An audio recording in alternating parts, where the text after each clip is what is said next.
Mr. Allen and keep his security clearance and keep his pay from him for 27 months. And they did the same thing to Garrett O'Boyle. And what that has meant, as you indicated in your testimony, what that has meant to his family and Mr. O'Boyle's family. And this questionnaire said, did anyone ever vocalize support for President Trump? All right, you're allowed to say things about the President of the United States when you work in the FBI, aren't you, Mr. Horowitz? I'm sorry. You're allowed to say you support a president. You're allowed to say that in the FBI. Absolutely. Those questions are highly inappropriate. And you're allowed to decide what kind of health decisions you're going to make with your own body, right? Correct. Those shouldn't be grounds for saying you're somehow disloyal to the country, but that's what they did. Highly inappropriate questions being asked of witnesses during security clearance investigations. That's your testimony, right, Mr. Horowitz? That's correct. And he got reinstated just recently. Marcus Allen, you got reinstated, right, Marcus? Yes, sir. Why haven't they given you your money? I am not aware why it's taking them 4 months to cut a check for all the back pay. I have no idea why it's taking that long. They put you through pure hell for 27 months, falsely accused you. They go through the process. 4 people get reassigned because they agree with you, but the politics of Mr. Beltry, who, oh, by the way, as Mr. Levitt pointed out, is now running the second assassination investigation on President Trump in Miami. I find that just astonishing. And they won't pay you. Right. We're still waiting for the payout. When was the final agreement? When was the final settlement with the FBI? What was the date, Mr. Levitt? June 1st. Well, they've had time. Doesn't take that long to write a check, for goodness sake. So he's still in waiting. That's how our FBI treats a good man who has served our country for 20-plus years. It's ridiculous. And yet the Democrats say there's no weaponization. You got to be kidding me. My time has expired. I now recognize the gentlelady from California. President Trump has never read Project 2025, much less adopted it. Unlike the viewpoint adopted by the sitting vice president, which is that we should have taxpayer-funded sex change operations for illegal aliens in prison. And I try to be a little open-minded when I hear a provocative argument, and I just sort of wonder, when would I be in favor of taxpayer-funded sex change operations for the illegal aliens? And maybe if it was mandatory. You know, maybe if it wasn't optional, but mandatory, it would be a pretty substantial deterrent at the border. But to the matter at hand, Mr. Allen, it's good to see you again. You came last year and you told us about these terrible things the Department of Justice was doing to you. And you've testified today, you still don't think the Department of Justice has treated whistleblowers like yourself and others fairly. Is that your testimony? That's correct. The treatment is unfair. Do you agree with that assessment, Mr. Horowitz? You know, as I said in my testimony, Congressman, I think putting someone like Mr. Allen on unpaid leave for 2+ years is unfair while you're trying to adjudicate.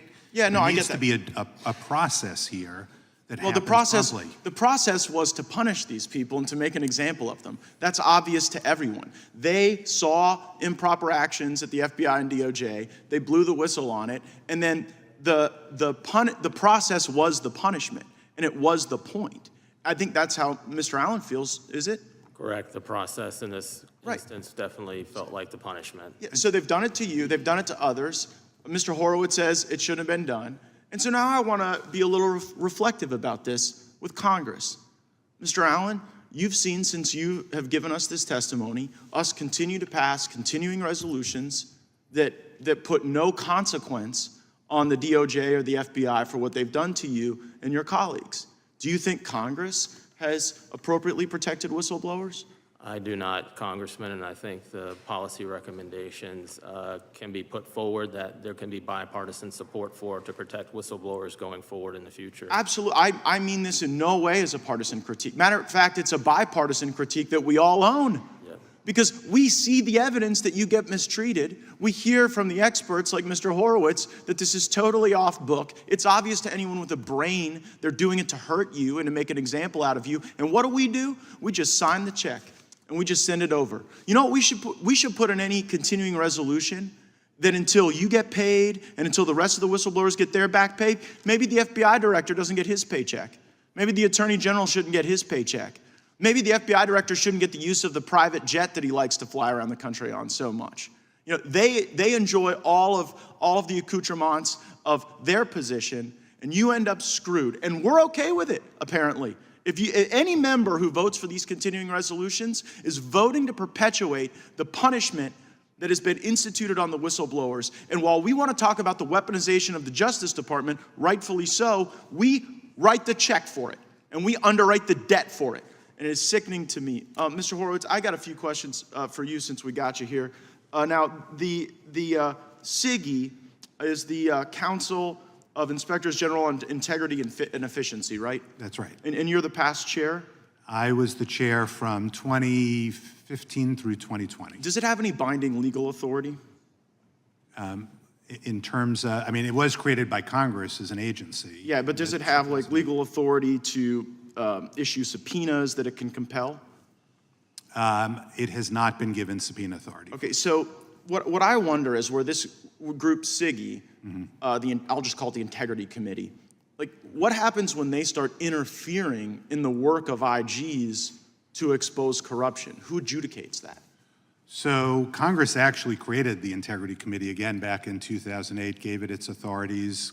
The Integrity Committee puts forth a set of policies and procedures. It's required to provide them to Congress.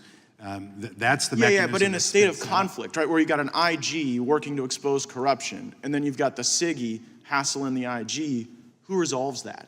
Well, Because I mean, nobody in the SIGI is not, the head of it's not like confirmed by the Senate, but IGs are confirmed by the Senate. yeah, and look, it probably in part depends on, there are two types of IGs. There's presidentially nominated Senate-confirmed IGs, there's then agency IGs.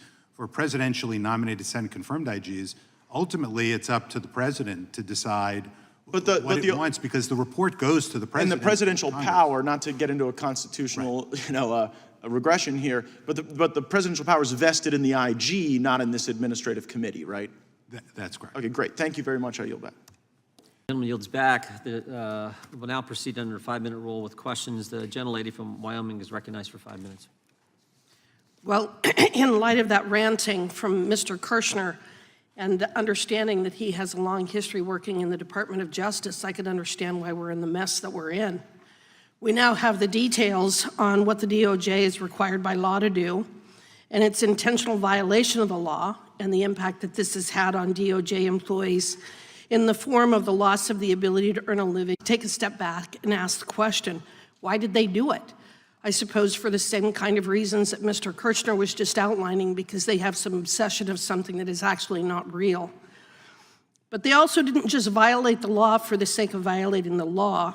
They did so with the explicit intent of targeting a certain class of employees, and in this instance, those they perceived to be conservatives. One whistleblower stated, quote, that if an FBI employee fit a certain profile as a political conservative, they were viewed as security concerns and unworthy to work at the FBI. I assume Mr. Kirshner has the same viewpoint. Mr. Allen, does a person's political beliefs, and most specifically holding conservative views, disqualify someone from serving in the FBI? No, ma'am, they do not. Well, then, based on your experience as an FBI veteran and target of the DOJ's unlawful acts, why do you think this political purity campaign is ongoing inside the FBI?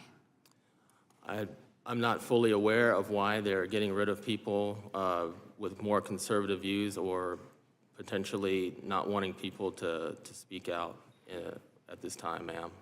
Well, and I think your testimony is that they also are trying to get rid of anyone who holds Christian values and Christian beliefs. Is that your experience as well? That is my experience, especially when you see the comments that were leveled against me and the findings during the investigation.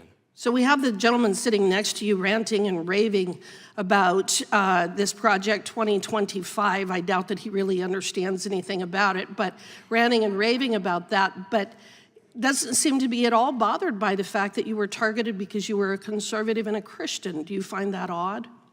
I do find it a bit surprising. We shouldn't be targeting groups of people within our organizations because of firmly held belief or any kind of political standpoint. And Mr. Levitt, beside the violation of whistleblower protection laws, the FBI is also, for example, using First Amendment protected speech and activity which occurs outside of work to punish its employees. Were the officials involved in this unlawful conduct, such as Acting Assistant Section Chief Dina Perkins and Assistant Deputy Assistant Director Jeffrey Veltri, punished or in any way held accountable for their violation of employees' First Amendment rights? Not that I'm aware of. I know Ms. Perkins is still in the same position, and Mr. Veltri received a promotion to the 5th largest FBI office in the country, the Miami Field Office. According to whistleblowers, that promotion was delayed because he was under investigation for whistleblower retaliation, but that wasn't for the targeting of individuals for their First Amendment views. Okay, so in this administration, and again, while ranting about Project 2025, in this administration, you can actually violate employees' First Amendment rights and get promoted? Is that what your testimony is? I don't know why the FBI didn't look at this closer, because, again, it's clear that there was a widespread understanding that these were issues being looked at, that these were the considerations. And I know Mr. Horowitz has talked about them not exclusively only targeting conservatives, but all of the individuals that have come to us from these various whistleblowers. There's one counterexample of somebody who wasn't conservative. All the others that we've seen, there was a clear focus on these individuals' vaccination status, their First Amendment views, their political stances, and that seems to have gone, been accepted by leadership of the FBI. Boy, the FBI has really been weaponized against not only the American public, but its own employees, hasn't it? It's sad. The term weaponization obviously can mean a lot of things to a lot of people, but when you see the direct impact on someone's life, like Marcus and his family, to go 27 months without pay, as of today, he still has not received the 27 months of back pay that the FBI committed to give him.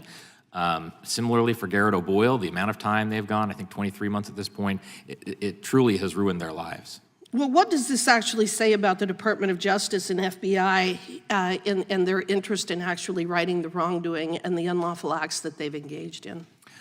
It's hard to make those kinds of sweeping conclusions, but I definitely would say that the way that you help keep people, you help them abide by good things by having good laws in place. And I firmly believe there need to be stronger laws to help prevent this kind of thing in the future. There have to be changes to protect FBI whistleblowers, no matter what administration or what political party is in power.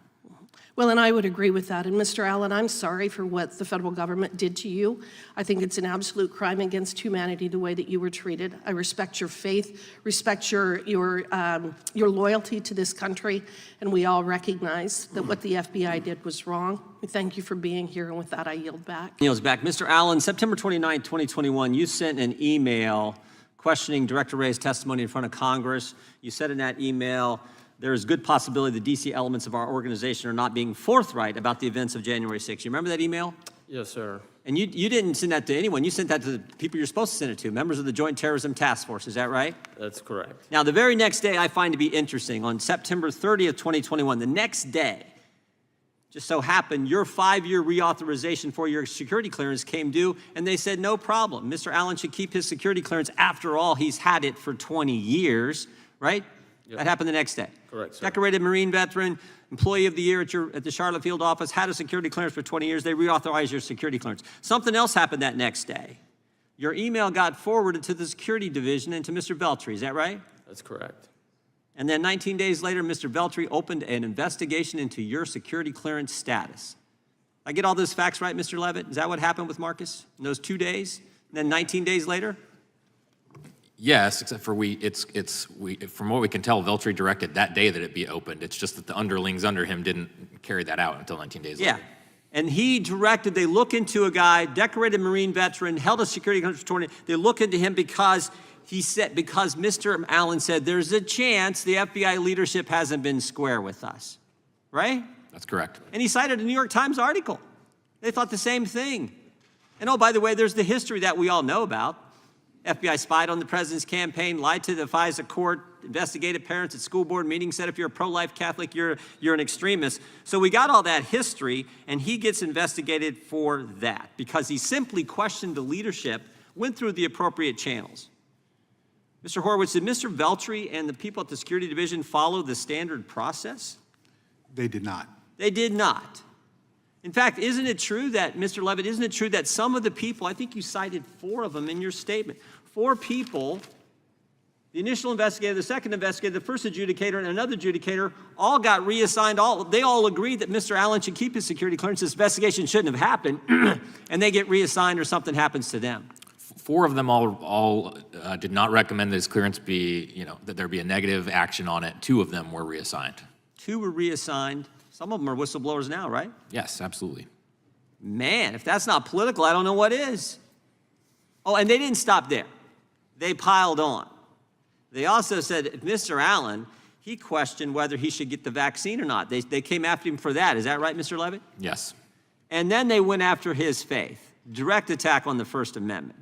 Because he's a Christian, because he's a Catholic, because he takes his faith seriously, oh my goodness, we got to take his security clearance away from him, even though he served our country, decorated Marine, and held a security clearance for 20 years.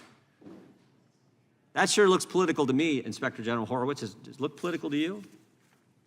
Well, Congressman, as I said earlier, we've seen issues with the FBI and how it's treated whistleblowers, frankly, across the spectrum. I agree with you, it's very concerning that would be done here. We know they're political because while all this is going on, they used the questionnaire. Isn't that right, Mr. Levitt? Isn't that right? They used this questionnaire to people they wanted to snitch on folks like Marcus Allen. They gave him a questionnaire. Those were used in the case of a handful of employees, and I know that Mr. Horowitz's office is looking at that. I think it's important to note that the questionnaire wasn't the only thing, right? That these questions were asked across I'm talking the board. about the way they piled on to go after Mr. Allen and keep his security clearance and keep his pay from him for 27 months. And they did the same thing to Garrett O'Boyle. And what that has meant, as you indicated in your testimony, what that has meant to his family and Mr. O'Boyle's family. And this questionnaire said, did anyone ever vocalize support for President Trump? All right, you're allowed to say things about the President of the United States when you work in the FBI, aren't you, Mr. Horowitz? I'm sorry. You're allowed to say you support a president. You're allowed to say that in the FBI. Absolutely, those questions are highly inappropriate. And you're allowed to decide what kind of health decisions you're going to make with your own body, right? Correct. Those shouldn't be grounds for saying you're somehow disloyal to the country, but that's what they did. Highly inappropriate questions being asked of witnesses during security clearance investigations. That's your testimony, right, Mr. Horowitz? That's correct. And he got reinstated just recently. Marcus Allen got reinstated, right, Marcus? Yes, sir. Why haven't they given you your money? I am not aware why it's taking them 4 months to cut a check for all the back pay. I have no idea why it's taking that long. They put you through pure hell for 27 months, falsely accused you. They go through the process. 4 people get reassigned because they agree with you, but the politics of Mr. Beltry, who, oh, by the way, as Mr. Levitt pointed out, is now running the second assassination investigation on President Trump in Miami. I find that just astonishing. And they won't pay you. Right, we're still waiting for the payout. When was the final agreement? When was the final settlement with the FBI? What was the date, Mr. Levitt? June 1st. Well, they've had time. Doesn't take that long to write a check, for goodness sake. So he's still in waiting. That's how our FBI treats a good man who has served our country for 20 plus years. It's ridiculous.